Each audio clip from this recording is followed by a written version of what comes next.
أعوذ بالله من الشيطان الرجيم. بسم الله الرحمن الرحيم.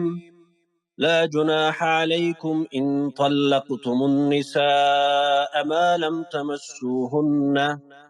لم تمسوهن أو تفرضوا لهن فريضة ومتعوهن على الموسع قدره وعلى المقتر قدره متاعا بالمعروف حقا على المحسنين.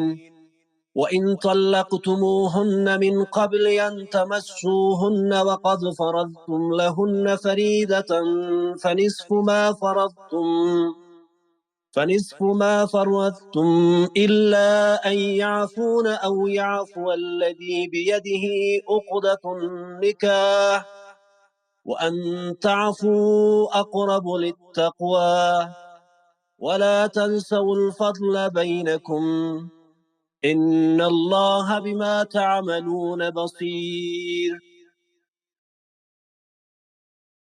درس خود آغاز میکنیم بعون الله تعالی. برادرای گرامی، خواهران محترم مسلمان، در آیات قبلی سوره مبارکی بقره احکام مربوط به تدبیر منزل خواندیم که از امور انتظامیه بود، یعنی درباره طلاق، درباره مهر، درباره عدت زنها، درباره رضاعت اطفال، درباره نفقه زنها، درباره نفقه فرزند اطفال. حالا حکم دیگه از احکام انتظامیه بیان میشه. ببینید، با وجودی که طلاق چیزی خوبی نیست، اما الله تعالی مشروع قرار داده، به خاطری که وقتی انسان در زندگی خود به یک بنبست میرسه و راه دیگه برش نمی باشه، او وقت میتونه طلاق بده. اما اگر کسی میدانه که با زن زندگی نمیتونه، مشکلات احساس میکنه، پس بهتر است که قبل از ازدواج، یعنی قبل از زفاف، یعنی قبل از همخوابی، یعنی قبل از اینکه با او، مثلا ما میگیم که در مرحله امون نامزدی، یعنی وعده به ازدواج که است، او را طلاق بده. الله تعالی می فرماید لا جناح علیکم ان طلقتم النساء، بر شما گناهی نیست اگر شما زنها را طلاق بدهید، ما لم تمسوهن، تا زمانی که شما بر آنها دست نزدید. منظور یعنی همخوابی هست، یعنی مجامعت و مقاربت است. او تفرضوا لهن فریضه، یا ای که تا هنوز برای آنها مهر تعیین نکردید. یک حکمی شد که هنوز که چه نیست، یعنی باید دست نزدین، یعنی همخوابی برش نکردین، مقاربت و مجامعت کدش نداشتین، طلاقش بدین. میفهمین که از زندگی نمیتونین. ببینین برادرای، یک حکم دیگه شد که او تفرضوا لهن فریضه، یا ای که تو هنوز برای آنها مهر تعیین نکردید. ببینین، اینو میخوایم بگیم که زن مطلقه بر چند قسم است. اول، یکی زن طلاق داده میشه و برش مهر تعیین نشده. خب حالا زن که برش مهر تعیین نشده هم بر دو قسم است. امی که برش مهر تعیین نشده بر دو قسم است. طلاق داده میشه بعد از همخوابی، در این صورت مهرش کامل است. یا طلاق داده میشه قبل از مجامعت و همخوابی، بر این زن نصف مهر برش داده میشه. متوجه هستین؟ منظور می است که یک زنی هست که برش مهر تعیین شده. وقتی که برش مهر تعیین شده، اینجا چی هست؟ یک طلاقی هست که یک زنی هست که او طلاق داده میشه، برش مهر تعیین شده. امی زن بر دو قسم است، یعنی امی طلاق بر دو قسم است. یک طلاقی هست که قبل از همخوابی هست، قبل از همخوابی اینجا نصف مهر میگیره. یک طلاقی هست که بعد از همخوابی است، یعنی مهر تعیین شده بعد از همخوابی است، اینجا مهر خود کامل میگیره. یک حالت. حالت دوم، زن طلاق داده میشه و برش مهر تعیین نشده. او که مهرم تعیین شده بود بر دو قسم بود، حالا که مهر تعیین نشده هم بر دو قسم است. اگر بعد از همخوابی طلاق داده میشه، چون که برش مهر تعیین نشده، در این صورت برش مهر مثل است. اگر قبل از همخوابی طلاق داده میشه، چون که برش مهر تعیین نشده، در اینجا چی هست؟ یک جور لباس برش میگیرین. الله تعالی میفرماید، یعنی لباس گرفتن در تمام صورت ها چی است؟ مستحب است، در تمام صورت های طلاق. اما در این صورت چی هست؟ واجب است، چون برش مهر تعیین نشده و قبل از همخوابی هست، یک جور لباس برش چی است؟ واجب است. متباقی تفصیل مسئله را شما میتونید در باب فقهی شما ببینید. در این صورت چون که خلوت صحیحه نداشته، مهرم برش تعیین نشده، پس چی هست؟ و متعوهن، او را لباس بدهید. خب چقدر لباس؟ یعنی چه نوع لباس؟ در کدام سطح لباس؟ ببینید برادرای گرامی، اینجا نگاه میشه به شرایط مالی شوهر. علی الموسع قدره، بر کسی که توانگر است، ثروتمند است، قدره به اندازی از امو، و علی المقتر قدره، او کسی که ناتوان و نادار است به اندازه توانش. مثلا یک کسی یک شوهر است که بسیار در توانمندی بالا هست، اقتصادی بسیار خوب داره، خوبتر لباس برش بگیره. اما اویی که در توانمندی مالیش پایان است به اندازه توان مالی خود، متاع بالمعروف، یعنی لباس طبق دستور شرعی دیگه. خب همین چیزی را که الله تعالی حکم فرمود حقا علی المحسنین، بر محسنین یعنی بر نیکوکارانی چی است؟ واجب است. این لازم است که باید کار بکنن. برادرای گرامی، از این آیت شریفه خیلی درس بزرگ برای ما بنده ها هست و خیلی یک حق بزرگ برای زنها. یعنی وقتی طلاق میتین متوجه باشین که زن سرلوچ پایلوچ از خانه بیرون نکنین دیگه. او کسی را که از جدا میشی دیروز همسری تو بود، عزیز و عزتمندی تو بود، مادر فرزندانی تو بود، این خود دشمنی تو که نیست. خب یک مشکل پیدا شد، نتونستین با هم زندگی کنین، اما احترام بکنین. چی بکنین؟ احترام بکنین. الله تعالی میفرماید ولی اگر کسی این حدود الهی را رعایت نمیکنه، او انسان چی هسته؟ الله سبحانه و تعالی میفرماید او انسان ظالم است دیگه، او فاسد است و نیکوکار نیست. و ان طلقتموهن من قبل ان تمسوهن، اگر زنها را طلاق دادید قبل از اینکه دست بزنین، و قد فرضتم لهن فریضه، و مهر تعیین کرده بودید برای آنان. طلاق میتی قبل از همخوابی، یعنی قبل از زندگی مشترک، یعنی مهر برش تعیین شده ولی همخوابی صورت نگرفته. چی نگرفته؟ همخوابی صورت نگرفته. در این صورت فنصف ما فرضتم، پس بر شماست نصف آنچه که تعیین کردید. مثلا مهرش از چقدر؟ 1000 درهم شرعی، 100 درهم شرعی. چون همخوابی صورت نگرفته طلاق میتین، در این صورت نصفش برش. اگر 1000 از 500، اگر 100 از 50. الا ان يعفون او يعفو الذي بيده عقدة النکاح، مگر در صورتی که زنها عفو بکند، یعنی بگه بخیر و سلامتی هر دوی ما، امین نصف مهر هم کار ندارم از تو باشه. یا ای که مرد معاف بکنه. مرد چطور معاف میکنه؟ مثلا مهر 100 درهم شرعی، امین 100 درهم شرعی رو به زن تسلیم داده. خب حالا که قبل از همخوابی طلاقش داده، باید نصف مهر خب پس بگیره دیگه، 50 را پس بگیرنی. اما او یعفو الذی، میگه نمیخوایم همیشه از خودت باشه، مال تو باشه. الا ان یعفونه، اگر زن عفو بکند برادرها، او یعفو الذی، یا مردی که بیده عقدة النکاح، به دست اوست عقد و صلاحیت نکاح، یعنی عقد و صلاحیت نکاح و طلاق. یا زن عفو بکنه بگه من نمیگیرم هیچ، نمی مهر را که تو برام تعیین کردی من نه نصفش میگیرم نه هیچ کدامش نمیگیرم، از تو باشه.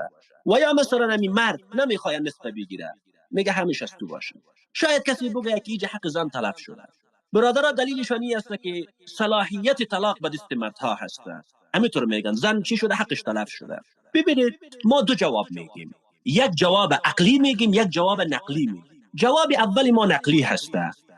دلیلی که ما میاریم چی هست؟ اولی که الله تعالی بهتر از من تو میدانه و او ذات علیم و حکیم است. وقتی ذات علیم که نهایت دانا و حکیم تمام کارهایش با حکمت است، امی ضابطه و قاعده را تعیین فرموده. این دلیل نقلی. دلیل عقلی، ببینین برادرای گرامی، با احترام و حرمتی که بر خواهرها هست، از نظر عقلی و عقل ما بنده ها، اگر امی حق بر دوش زنها می بود، یعنی امی صلاحیت طلاق بر دست زنها می بود، خیلی مشکلات بار می آمد. با کمال احترام گفتم که به خواهران خود داریم. مثلا اگر شوهر میخواست بر جهاد بره، به کجا به جهاد بره؟ زن میگفت رفته نمیتونی، ما را به کی رها میکنی؟ اگر رفتی طلاق. ببین یک مشکل است، مشکل کلان است. مثلا اگر شوهر ناوقت به خانه می آمد، میگفت دیگه اگر بار دیگه این کار تکرار شد، بار دیگه ناوقت آمدی، بار دیگه رفتی که دوستای چینی شب نشینی کردی، دیگه طلاق است. خب میگه زنها می، یا مثلا کمی خفگان و مشکلات پیش می آمد، شوهر میگفت برو طلاق است. متوجه هستین؟ به هر صورت پس این هست دلایل چی؟ نقلی. و از همین خاطر است که الله سبحانه و تعالی این حق برای کی داده؟ برای مردها داده.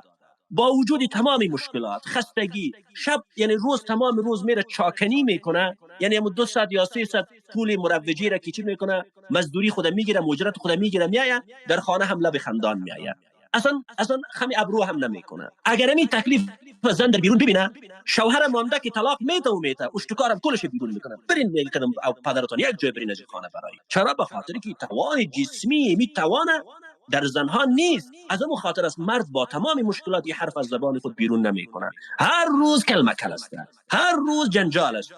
زن میگه تو اینطور کردی، نمیفهم بر ما چیزی نخریدی، فرش ما کونه شده، لحاف ما چنین شده، پرده ما خراب است، خانه ما چکک میکنه. ببین متوجه هستین؟ هر روز گوش شوهر میخوره، ولی می شوهر است که خنده میکنه، خواه میگه الله بده ان شاء الله که مشکلات حل میشه. نه برادرها، پس به این اساس یعنی دلایل عقلی و نقلی هست که الله سبحانه و تعالی خودش میدانست، که خودش میدانه و یقین که میدانه که چی ده، همین صلاحیت به دست مردها داده. و ان تعفو اقرب للتقوا. الله تعالی دوست دارد که اگر بندگان از هم جدا هم میشن، جداییشون چنان جدایی باشد که با احترام. برادرها اینجا ببینید مخاطب زن و شوهر است. و ان تعفو، این که معاف بکنید، اقرب للتقوا، به تقوا نزدیکتر است. اما متاسفانه در جامعه های ما، در جامعه ما سعی میکنن، کوشش میکنن برای چی؟ برای که به طرف مقابل ضرر برسانند. یعنی سعی بر چی نیست؟ بر خودگذری و عفو نیست، همیشه کوشش میکنه حق دیگرها پامال شود. الله تعالی ما را موعظه میکنه، موعظه میفرماید تا اگر زندگی میکنیم هم به خوبی زندگی بکنیم و اگر از هم جدا هم میشیم به خوبی جدا شویم. ولا تنسوا الفضل بینکم، فضل را بین خودتان فراموش نکنید. الله تعالی میفرماید فضل را بین خودتان فراموش نکنید، یعنی نسبت به همدیگرتان لطف داشته باشین. این دلیل است بر چی؟ اقرب للتقوا که در بالا خواندیم. ان الله بما تعملون بصیر. بدون شک الله سبحانه و تعالی بر اعمال شما بینا هست. الله تعالی میبینه که شما چیکار میکنید. حافظوا علی الصلوات والصلاة الوسطى وقوموا لله قانتین. ببینید برادرها، بحث طلاق بود، موضوع مهریه بود که خواندیم، ولی یک بارگی بحث نماز آمد. شاید سوال واقع شود که چه مناسبتی داره با موضوع قبلی، با آیات قبلی چه مناسبت داره؟ ببینید در ابتدا گفتیم که در ابتدای درس گفته بودیم امر مصلح، امور مصلحه ممد است برای انجام امور انتظامیه. و بحث طلاق و او مهریه از امور چی بود؟ انتظامیه بود که نظم و نسق میبخشید زندگی بشری ده. اما امی امور انتظامیه به صورت درست انجام نمیشه و قواعد به شکل درست تطبیق نمیتانین تا ای که امور مصلحه در شما پیدا نشه. مثلا مهر را بپردازید، عدت کامل باشه، یک جوره لباس بگیرین، بر زنها ظلم نکنین، حقوقشان بتین. همه از اینا زمانی به صورت درست انجام و تطبیق میشه که امور مصلحه را توجه داشته باشیم. این امور مصلحه انسان کمک میکنه، ممد است برای اینکه امور انتظامیه را بهتر انجام بدید. خب وقتی که کسی نماز میخوانه و این نماز با تمام خشوع قلب انجام میده، این نماز درون بیرونش اصلاح میکنه، باز این انسان بر عمل کردن به دستورات الله تعالی آمادگی کامل میداشته باشه. حقوق الله را و حقوق العباد چی میکنه؟ رعایت میکنه. بنابراین در لابلای امور انتظامیه، در لابلای از این امور نماز تأکید میفرماید الله سبحانه و تعالی. لذا الله تعالی میفرماید حافظوا علی الصلوات، بر همه نمازها محافظت کنید، بالخصوص والصلاة الوسطى، نماز وسطا را. نماز وسطا کدام نماز است؟ برادرای گرامی، در این باره اختلاف زیادی وجود داره میان علما و مفسرین. بیشترین قول بری است که نماز عصر را نماز چی میگن؟ وسطا میگن. این قول راجح ترین قول است. این قول بیشتر علمای صحابه هست، از جمهور تابعین است. همچنان این قول را امام ابو حنیفه رحمت الله علیه، امام شافعی رحمت الله علیه، امام احمد رحمت الله علیه، اینا همه چی میکنن؟ تایید میکنن. لذا الله تعالی میفرماید بر همه نمازها محافظت کنید، به ویژه نماز عصر. و قوموا لله قانتین، استاده شوید برای الله تعالی متواضعانه، کاملا تابع استاده شوید دیگه. حالا اهمیت نماز بیان میشه. الله تعالی میفرماید فان خفتم، اگر شما میترسید از دشمن، یعنی حالت خوف باشه، هرچند که نماز خوف ان شاء الله الرحمن حیات باقی باشه، یعنی تفصیل صلات خوف یا نماز خوف در سوره مبارکه نساء میخوانیم. اما حالت از او حالت هم سخت‌تر باشه، مثلا چه قسم؟ حالت جست و گریز، یعنی حالت فرار باشه. فان خفتم فرجالا او رکبانا، پس اگر ترسیدید نماز را پیاده و سوار ادا نمایید. اما فاذا امنتم، هرگاه در امن شدید، در امنیت شدید، خوف از بین رفت، فاذکروا الله کما علمکم، الله تعالی را یاد کنید چنان چی که الله تعالی شما را آموزش داده است. ما لم تکونوا تعلمون، او چیزی که شما نمیدانستید. لذا بمون نحوی که الله تعالی شما را یاد داده، الله را یاد. برادرای گرامی، دانستیم که نماز از اهمیت خیلی بالایی برخوردار است. که در سخت‌ترین شرایط نباید کسی چی نکنه، نباید کسی نماز قضا بکنه، نماز خود ادا بکنه. حتی در حالت چی خوف از دشمن داری، جست و گریز است، متوجه هستی، ولی بازم نمازت بخوان. متوجه باشین که یعنی اتجاه به قبله شرط نیست در این حالت. به هر سمتی که در حالت فرار استی، در حالت حرکت استی، مثلا شما در موتر استین یا در اسب استین یا هر وسیله دیگه، یا در حالت فرار استی، به مو سمت بازم نمازت به اشاره ادا کرده برو. معلوم میشه که رب سبحانه و تعالی خیلی دوست داره که این بنده ها هر روز او را چی بکنه، بار بار یاد بکنه. الله تعالی دوست داره که بنده عاجزی خودشه در مقابل الله سبحانه و تعالی اظهار کنه. باز هم ادامه موضوع قبلی هسته در رابطه به زنهایی که شوهران خودشان از دست میتن. الله تعالی میفرماید والذین یتوفون منکم ويذرون أزواجا وصية لأزواجهم متاعا إلى الحول غير إخراج. کسانی که از شما فوت میکنن، والذین یتوفون منکم ويذرون أزواجا، و از خود همسران میگذارن، وصیة لأزواجهم، در حق زنها وصیت کنند دیگه، متاعا الى الحول غیر اخراج، وصیت بر ای که زنی که با ما بود، همسر ما هست، بعد از اینکه ما وفات میکنم تا 1 سال کوشش کنین از خانه ما بیرون نکنین، بگذارین از امکانات ما استفاده کنه، بیرونش نکنین. برادران قبلا خواندیم که زنی که شوهرش وفات میکنه مدت عدتش چقدر است؟ 4 ماه و 10 روز، که در این مدت هم نفقه برش است و هم چی سکنا یعنی مسکن برش است. اما اینجا الله تعالی می فرماید که 1 سال متاعا الی الحول، 1 سال است. برادرای گرامی، بسیار از مفسرین معتقد هستند که این آیت با نزول آیت میراث منسوخ شد. بعض از علمای دیگه میگن که این آیت از باب استحباب است، یعنی اگر بعد از 4 ماه و 10 روز باز هم او را نان و جای بدین تا برای خودش در این مدت سر و سرشته بکنه، حق و حقوقی که از میراث برش میرسه او را بگیره، یعنی برای خود یک حداقل بتونه یک زندگی جور کنه، بعد از او بخیر و سلامتش که رفت بره. اما اگر خودش بعد از میاد عدتش که عدتش تکمیل میشه میره، مشکل نیست. فان خرجنا فلا جناح علیکم، اگر این زنها خودشان خارج شدن بر شما گناهی نیست. فيما فعلن في انفسهن من معروف، در آنچه این زنها نسبت به خودشان انجام میدهند من معروف طبق دستور شرعی. والله عزیز حکیم، الله تعالی غالب است و در کارهای الهی حکمت است. وللمطلقات متاع بالمعروف حقا علی المتقین. خب چندین نوع مطلقه را خواندیم برادرانی، بر کسی که مهر تعیین شده بود، بر او کسی که مهر تعیین نشده بود، قبل از خلوت صحیحه، بعد از مجامعت و همخوابی، همه مطلقات الله تعالی میفرماید وللمطلقات متاع بالمعروف، 1 دست لباس بده طبق دستور شرعی، حقا علی المتقین، این حق است بر متقیان.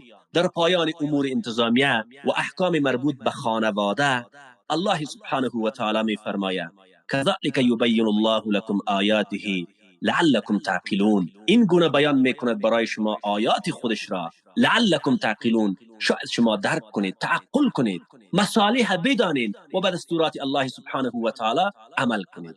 حالا شما بگویید من حیث یک انسان عاقل در کجای از این بر زنها چی شده بود؟ به اصطلاح ظلم شده بود، کجا حق زن تلف شده بود؟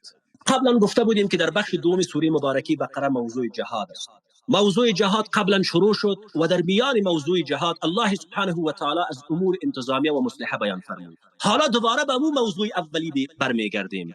موضوع اولی چی بود؟ جهاد فی سبیل الله. جهاد برای ازی هست تا احکام الله تعالی به صورت درست، یعنی به شکل درست از در زمین الله تعالی تطبیق شود. الله تعالی میفرماید الم تر الى الذين خرجوا من ديارهم وهم الوف حذر الموت. آیا دیدی؟ آیا خبرداری از او کسانی که خارج شدند در حالی که اونها 1000 نفر بودند؟ خرجوا من دیارهم وهم الوف. خب چرا از دیارشان خارج شدند؟ حذر الموت، از بیم مرگ، از ترس جهاد. گفتن ما نمیتونیم بجنگیم با دشمن، گفتن ما کشته میشیم. فکر کردن که مرگ فقط در جهاد و قتال است، غافل از این که مرگ به دست الله سبحانه و تعالی هست. خب اونا از مرگ ترسیدن و الله تعالی از اونا ناراض شد و گفت فقال لهم الله موتوا. الله تعالی به اونا گفت بمیرین. الله تعالی موتشان داد. برادرای گرامی، از اینکه قرآن مشخص نکرده که در زمان کدام یکی از انبیای الله سبحانه و تعالی بوده، ما هم مشخص کرده نمیتونیم. میگن که قوم بودن که حرف نبی الله را گوش نکردن و به فرمان رب سبحانه و تعالی عمل نکردن، یعنی جهاد نکردن، رفتن به یک دشتی که اوجا آب و علف بود، شروع کردن به زندگی کردن. الله تعالی از اونا ناراض شد و بر از اونا امونجا موت فرستاد، همهشان مردن. وقتی نبی الله آمد دید که همهشان مردن، ترحمش آمد، به الله تعالی دعا کرد و الله سبحانه و تعالی دعای نبی خودش قبول میکنه و دوباره اونا را حیات میده. الله تعالی برادرای گرامی با بیان از این قصص میخواد اثبات بکنه که ای بندگان، مرگ در جهاد نیست. گاهی مرگ در جهاد است و گاهی بدون جهاد است. کسانی که به میدان جهاد نمیرن و میمیرن. خلاصه مرگ میای اگر وقتش باشه. یک قصه جالب است و آموزنده هم هست، والله اعلم که چقدر درست باشه این قصه. خب ولی آموزنده هست. میگن یک تاجری بود، یک تاجر با ناخدای کشتی مواجه شد. خب این تاجر از اون ناخدای کشتی سوال میکنه که پدرت چگونه مرد؟ اون ناخدای کشتی میگه که پدرم مثل من در همی دریاها شب و روز کشتیرانی میکرد. یک روز طوفان یک روز طوفانی بود و طوفان نهایت شدید شد، کشتیش غرق شد و مرد. باز تاجر سوال میکنه که پدر کلانت خیلی چطور مرد؟ بازم ناخدای کشتی هم جواب برش میده که مانند ما کشتیران بود، روز طوفان خیلی شدید شد، غرق شد و مرد. یک باری تاجر ور خطا میشه که مبادا امی اتفاق بر امی آدم بفته. بمی ملاح یا امی ناخدای کشتی میگه تو نمیترسی که امو اتفاق بر تو هم بیایه؟ این ملاح یا امی ناخدای کشتی آدمی هوشیار و عاقلی بود. از تاجر پرسید تو بگو پدرت شغلش چی بود، کارش چی بود و چطور مرد؟ تاجر گفت پدرم مثل ما تاجر بود، روزی مریض شد و در خانه مرد. باز از امی تاجر پرسان میکنه که پدر کلانت چطور مرد؟ گفت او هم مریض شد و در خانه مرد. ناخدای کشتی برش میگه تو نمیترسی که یک روز در خانه مریض شوی و بمیری؟ برادرای گرامی، پس دیدیم که مرگ بیاید چه در خانه باشی یا در دریا باشی یا در جهاد فی سبیل الله باشی، به سراغ ایمان میای. همچنان خالد بن ولید رضی الله تعالی عنه تمام عمرش در سنگرهای داغ جهاد سپری میکنه. هیچ جایی تنش نبود که زخم شمشیر و نیزه نبوده باشه، اما در بستر بیماری جان داد، گریه میکرد. میگفت خالد تمام عمر خود در میدانهای نبرد سپری کرد که الله تعالی شهادت برش بده، ولی من خالد در رخت خواب مثل یک پیرزن میمیرم. علما نوشته هستند که مرگ خالد بر رخت خواب الله تعالی خواست تا بر جهانیان نشان بده، تا بر مسلمانان نشان بده که ای اهل دنیا، مرگ زیر سایه شمشیر نیست، مرگ در جهاد و قتال نیست، در جهاد و قتال حیات است. لذا بزدلهای دنیا بدانند این انسانهایی که چون مرغهای فارمی در کنار زن و فرزند خود نشسته هستند و در جهاد فی سبیل الله اشتراک نمی کنند، اینا بدانند که مرگ در جهاد نیست. بله بعضی ها را الله تعالی شهادت میده و بعضی ها را ببینید که سالها در جهاد هستند ولی یک عمر دیگه هم زنده هستند. لذا او قوم بنی اسرائیل هم از جهاد ترسیدند، رفتند تا به ذم خودشان خود از مرگ دور کنند، اما مرگ هم رفت اموجج اینا را چی کرد؟ قبض روح کرد. ثم احیاهم، سپس اونا را زنده کرد. ان الله لذو فضل علی الناس، همان الله تعالی صاحب فضل است بر کی؟ علی الناس، بر مردم. ولکن اکثر الناس لا یشکرون، اما اکثر مردم شاکر نیستند، سپاسگزار رب خودشان نیستند. بجای از اینکه جوانان مسلمان به خاطر اقامه یک دولت اسلامی، به خاطر یک نظام اسلامی کوشش بکنند، چی میکنند؟ این سنگرها را ترک میکنند، این فضلهای الله سبحانه و تعالی را ترک میکنند، میرن در کشورهای دیگه آسوده و آرام زندگی میکنند، در حالی که اوج موحدین هستند، برادران و خواهرانی هستند که امو آرامش خدا، امو مبل فرنچر خدا، امو موتر خدا، امو خانه و قصر خدا رها میکنند و میایم در دشت ها و در کوپای ها میخوابند. شما را چی شده؟ الله میگه، الله سبحانه و تعالی میفرماید بله امی ماها هستیم که ناسپاس الله هستیم. این فهمیدیم که مرگ به دست الله سبحانه و تعالی هست، مرگ در جای دیگه نیست. وقاتلوا في سبيل الله واعلموا ان الله سمیع علیم. بازم الله تعالی میفرماید شما با غیرت باشین، مرد باشین و از مرگ نترسین و بر جهاد از خانه هایتان خارج شوین. و قاتلوا فی سبیل الله، بجنگین در راه الله تعالی با دشمنان الله و رسول. و علموا ان الله سمیع علیم، این ترغیب است به سوی اخلاص. بدانین، یعنی باور کنین، یقین کنین الله تعالی شنوا و دانا هست. الله تعالی از اخلاص تو میدانه اینکه چقدر در راه الله سبحانه و تعالی کوشش میکنی. برادران و خواهران محترم و مسلمان، هیچ سنگر را رها نکنین. اگر سنگر دعوت است خود دعوت بکنین. اگر سنگر جهاد نصیبت شد الله سبحانه و تعالی نصیبت کرده، رها نکو، آرام ننشین. چرا شما همیشه خصوصا جوانا را ببینین دو سه روز که دعوت کرد، دو سه روز که مثلا در سایت های اجتماعی فعالیت داشت، بعد از او خسته میشه؟ چرا چنین کار را میکنین؟ امی خودش جهاد است. المجاهد انت یا اعلامی، تو کسی که در اعلام کار میکنی، کسی که در رسانه ها کار میکنه، تو مجاهد هستی، عملا در سنگر است. پس بجنگ در راه الله. تلفن خوب در دستت، اینترنت خوب در دستت، کامپیوتر در پیشت، نشسته هستی، هنوزم تو از مستحبات نبرآمدی. هر روز مستحبات وضو چنین شد، مستحبات وضو تر شد. کافی است. برادر گرامی، خواهر محترم مسلمان، اولویت ها را من همیشه میگم در نظر بگیریم. به الله قسم یک طفل خرسانم پرسان کنی مستحبات وضو را میفهمه. ولی شما کوشش بکنیم که در مسائل بزرگ که امروز این جامعه نیاز داره، امروز امت مسلمه نیاز داره، به اون مسائل توجه داشته باشیم. اگر یک اکانت ده بسته میکنه، ده اکانت دیگه بساز. خفه از ما نشو، کار بکنیم. امروز ببینین کفار، دخترای کافر میاین اینجا، در کجا، در دیگه شهرها، در دیگه سرزمینهای مسلمانا چی میکنن اونجا؟ دخترا میاین چانتا در جانشان، تفنگ در پیششان، مسلمانا را میکشن. شما را چی شده؟ گپ باشه که بزنین. سبحان الله دیگه، که اگر گپ از بگیم رسول الله میگه فدای رسول الله، خب برو فدای رای رسول الله خدا بود، کافی هست.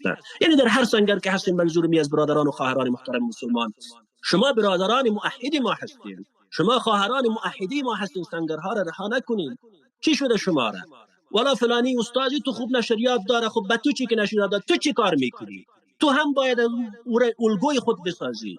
شب و روز بیکار، گاهی مثلا در تلفن بالا برو پایان برو، این چی کار است؟ جوانا 24 ساعت در گیم های مزخرف مصروف، ولی دخترها میای چی میکنه؟ اولاد و خانوادهشون ذبح میکنه. کافی از برادر گرامی، خواهرای محترم و مسلمان 24 ساعتشان در خوردن شستن است. چه میکنی در آشپزخانه؟ خفه نشو از من برادری تو هستم، دلسوز تو هستم، و فردای روز قیامت ما میگیم مسئول پیش الله نباشیم. 24 ساعت در کجا؟ در آشپزخانه هستن. کافی است. خواهر محترم و مسلمان، تلفن داری یا بلی کار، هیچ کار نمیتونی، رد شبهات از بالای مجاهدین بکو. کلگی خوش به این است که فلانی تو خوب کار کرده، رئیسی تو خوب سایت داره، خب به تو چی کار میکنی؟ اینطور نکنین. ان شاء الله سوری مبارکی صف بیاید بخیر. اگر زنده بودیم، حیات بودیم، شما ببینین مجاهدین برادرها و خواهرها پشت همدیگر خود رها نکنن، تنها نگذارین. بله اگر شما بکنین یا نکنین، دین الله سبحانه و تعالی دین خود نصرت میده. ولی وا به حال ما، افسوس به حال ما.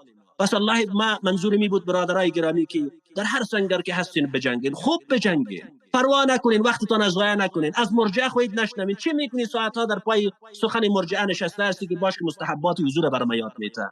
مستحبات وضو را برون یاد بگی. کافی است موضوع تا انجام دادیم و فرایض مستحب انجام هم نتی، ان شاء الله که مورد ملامتی قرار نمیگیری، کدام گناهی بر تو نمیشه. امروز اولویت ها را ببینین. اولویت ها در چی هستند؟ امروز بیت المقدس چی هست؟ تحت اشغال یهود است. امروز خواهران و برادران شما در عراق و در شام در ببینید در چه وضعیت هستند. در صومال و مالی ببینید در چه وضعیت هستند. در پاکستان و افغانستان و هند و کشمیر ببینید در چه وضعیت هستند. شما هنوزم در مستحبات وضو هستین. کافی است علما را ببینید 24 ساعتشان دعوت در چی هسته؟ دست بالا بسته کو، دست پایان بسته کو، رفع الیدین بکو، رفع الیدین نکو. بسیار گپ خوب است، گپ خوب زدی، کافی است دیگه. هدف می بود برادرای گرامی که کوشش بکنین که اولویت ها را در نظر بگیرین. ببینین امت به چی نیاز داره. امت غرق در شرک، امت غرق در کفر، امت غرق در بیراهه. هنوزم علما شیشتن بر ما چی را یاد میتن؟ ما استنجا با چی بکنیم؟ با احترام به قرآن. بله، من ذا الذی یقرض الله قرضا حسنا فیضاعفه له اضعافا كثيره. ببینید برادرای گرامی، در کنار جهاد همیشه انفاق فی سبیل الله هم لازم است. الله تعالی در هر جا که به جهاد تشویق میکنه، به انفاق هم تشویق میکنه. من ذا الذی یقرض الله قرضا حسنا، چی کسی هست که به الله تعالی قرض نیکو بدهد؟ یعنی قرض حسنه. خب نتیجه چی میشه؟ فیضاعفه له اضعافا كثيره، الله تعالی برای او چند برابر میکند. او کسی که یک تا میدهد برای الله، یعنی در راه الله، الله تعالی برش در دنیا و آخرت چند برابر میکند. اما والله یقبض، الله هست که قبض میکند، یعنی عرصه را تنگ میکند، کم میسازد. و یبسط، الله هست که چی میکنه؟ جای فراخ میکند. فکر نکن که از هنری تو هست، نه، غیر تقسیم الله هست و الیه ترجعون. فقط و فقط به سوی از اوست بازگشتین، به سوی الله سبحانه و تعالی برمیگردید. پس هم در راه الله تعالی بیتین و هم در راه الله تعالی جهاد. الم تر الى الملأ من بنی اسرائیل من بعد موسی. الله تعالی برادرای گرامی در اینجا واقعی را بیان میفرماید که این واقعه درس است، موعظه است برای ما. ببینین این باید بگویم که قصص قرآن، واقعاتی که در قرآن بیان میشه سرگرمی نیست که تو دنبال ازی باشی خب بنی اسرائیل دیگه چی کرد استاد، خب گفته شده اینقدر در قرآن بس درس بگی دیگه، بلکه هدف است. هدفش این است که ما از این واقعات درس بگیریم، بیاموزیم، در تقوای ما چی شود افزوده شود، در ایمان ما افزوده شود، در غیرت ما افزوده شود. وقتی مسائل امور مصلحه می باشه در تقوای ما افزوده شود. وقتی مثلا امر جهاد می باشه در چی ما در غیرت ما افزوده شود. وقتی مثلا امر انفاق فی سبیل الله می باشه در ایمان ما افزوده شود. وقتی موضوع توحید می باشه ایمان ما افزوده شود. اینجا الله تعالی از گروه بنی اسرائیل یاد میکنه که ابتدای از این موضوع را برادرای گرامی در ابتدای سوره مبارکه بقره خوانده بودیم. خواندیم که موسی علیه السلام بعد از مصر روانه شام شد و در وادی سینا اوجا قرار گرفتن. قوم گذاشت، خودش رفت به کوی تور، تورات برش آمد. بعد از او به قوم خود گفت که باید با عمالقه بجنگید. با کی؟ با عمالقه جهاد کنین. قوم قبول نکردن، گفتن قالوا یا موسی انا لن ندخلها ابدا ما داموا فيها فاذهب انت وربك فقاتلا انا هاهنا قاعدون. سوره مبارکه مائده. گفتن برای موسی خودت با رب در مقابل از اونا بجنگ، ما همینجا نشسته هستیم. اما بود که موسی علیه السلام اینا را ترک کرد، به اذن الله سبحانه و تعالی رفت با برادرش یعنی هارون علیه السلام مصروف عبادت الله تعالی شدن تا اینکه هارون علیه السلام وفات کرد. بعد موسی علیه السلام برادرها علی الرغم که اینا انبیازاده بودن بنی اسرائیل، چون که در مصر بزرگ شده بودن، خصلت بردگی در سرشان بود. هر قدر که موسی علیه السلام اینا را جرأت میداد ولی اینا جهاد نکردند، چون که شهامت و غیرت نداشتند. خب اینا هیچ حکومتی نداشتند تا اینکه اون نسل رفت و نسل جدید آمد. حال که نسل جدید آمد، پیغمبر جدید هم برای اونا فرستاده شد. خب این پیغمبر کی هست؟ خیلی از مفسرین گفتن که شمویل است، ولی در قرآن مشخص نشده برادرها. شمویل گفتن، قرآن ثابت مشخصش نکرده. یعنی بعد از موسی علیه السلام مبعوث شد. خلاصه این پیغمبر اینا را دعوت میته تا ای که چی شود، اینا را دعوت میتن برای اینا میگه تا ای که خودمی مردم، خودمی قوم گفتن ما از زندگی خود خسته هستیم، ما از بلا تکلیفی خسته هستیم. گفتن ما نه حکومت داریم، نه شهر داریم، نه کشور داریم، سرزمین ما را عمالقه گرفته. لذا خودشان به پیغمبری الله گفتن که برای ما چی بکو، امیر و فرمانده جنگی تعیین کو تا ما زیر قیادت از او با دشمنان چی بکنیم، بجنگیم. پیغمبری الله امو فرد برشان تعیین میکنه که هم فرد قوی بود و هم شجاع و هم عالم و دانا. الله تعالی تعریفش میکنه در آیات بعدی ان شاء الله میخوانیم. الله تعالی میفرماید الم تر الى الملأ من بنی اسرائیل من بعد موسی. آیا دیدی اون ملأ را، یعنی اون جماعت را از بنی اسرائیل، یعنی خبر داری ای پیغمبر من بعد موسی، بعد از وفات موسی. خب حالا مطالبه انتخاب فرمانده هست. اذ قالوا لنبی، زمانی که آنها گفتن به نبیشان له مبعث لنا ملکا نقاتل فی سبیل الله، تعیین کن برای ما یک فرمانده و یک امیر تا بجنگیم در راه الله، یعنی با قوم عمالقه. پیغمبر الله تعالی برشان میگه قال هل عصیتم ان كتب علیکم القتال الا تقاتلوا. گفتی توقع میره که اگر بر شما جنگ نوشته شوه، کتب علیکم القتال یعنی فرض شوه بر شما جنگ، قتال، الا تقاتلوا، و شما باز نجنگیم. اونا گفتن نخیر، شرایط فرق کرده، ما باید بجنگیم. قالوا وما لنا الا نقاتل فی سبیل الله. خب گفتن چه شده ما را که نجنگیم در راه الله تعالی؟ وقد اخرجنا من دیارنا و ابنائنا، ما اخراج شدیم از شهر ما و از اولاد ما را جدا کردن. گفتن راهی بدون از جهاد نیست، ما باید بجنگیم. اما الله تعالی می فرماید وقتی جهاد برشان نوشته شد، فرمانده تعیین شد، فلما كتب عليهم القتال تولوا الا قلیلا منهم. زمانی که بر آنها قتال نوشته شد پشت دادن مگر اندکی از آنها، الا قلیلا منهم، تعداد اندک مؤمن و متحد باقی ماندند. الله تعالی به سبب امو افراد اندک اونا را فتح داد، دیگرانشان عقب نشینی کردند. والله علیم بالظالمین، الله تعالی خوب میداند این ظالمین را، کسانی که ترسیدند و به دستور الله سبحانه و تعالی چی کردند؟ پشت کردند. الله تعالی اینا را میشناسه، میداند. وقال لهم نبيهم إن الله قد بعث لكم الطالوت ملكا.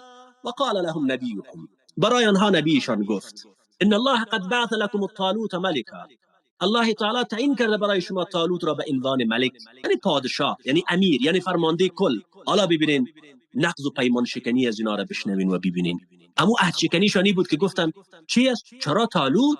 این طالوت چی برتری داره؟ نه، گفت ما طالوت قبول نداریم. هیچ کسی نشد آخر فرمانده و امیر طالوت باشه. قالوا ان یکون له الملك علینا، چگونه برای از اون ملک و امارت و پادشاهی است علینا بر ما، در حالی که و نحن احق بالملک منه، و ما از نظر ملک و امارت نسبت به طالوت زی حق تر هستیم، حق ما هست که ما باید پادشاه باشیم. ولم یؤت سعة من المال، و او طالوت از نظر وسعت مالی هم مالی نداره، یعنی پولدار هم نیست. خب مطلبشان چی است زیرا؟ یعنی نه از خاندان سردار است و نه از خاندان ثروتمند. گفتن نه از فرزندان لاوی ابن یعقوب است، نه هم از فرزندان یهودا ابن یعقوب، چون طالوت از فرزندان بنیامین بود. یعنی گفتن نه سابقه ملوکیت داره نه سابقه خاندانی داره، چطور میتونه طالوت امیر ما باشه؟ خب حالا استدلال پیغمبر الله را ببینید که چی میگه برای زنا. الله تعالی میفرماید قال ان الله اصطفاه علیکم وزاده بسطة فی العلم والجسم. قال ان الله اصطفاه علیکم، همان الله تعالی او را برگزیده بر شما. انتخاب الله هست. یکی از کدام خاندان است، مال داره نداره، بر من تو مربوط نمیشه، الله تعیینش کرده. و زاده بسطة فی العلم والجسم، الله تعالی بر او اضافه داده نسبت بر شما، فراخی هم در علم و هم در جسم، یعنی هم از نظر علمی انسان دانشمند است و هم از نظر جسمی قوی هست. جواب دیگه نبی الله را گوش کنین. والله یؤتی ملکه من یشاء، الله تعالی ملک و پادشاهی میدهد برای هر کسی که بخواهد. این بر من تو مربوط نمیشه که الله بر کی میده. والله واسع علیم، و الله تعالی جواد و دانا هست، یعنی همه چیز در دربار الله سبحانه و تعالی فراخ است. اما این قوم، همین بدبختا بنی اسرائیل، حرف نبی الله را گوش نکردند. ان شاء الله الرحمن ادامه موضوع درس آینده. السلام علیکم و رحمت الله و برکاته.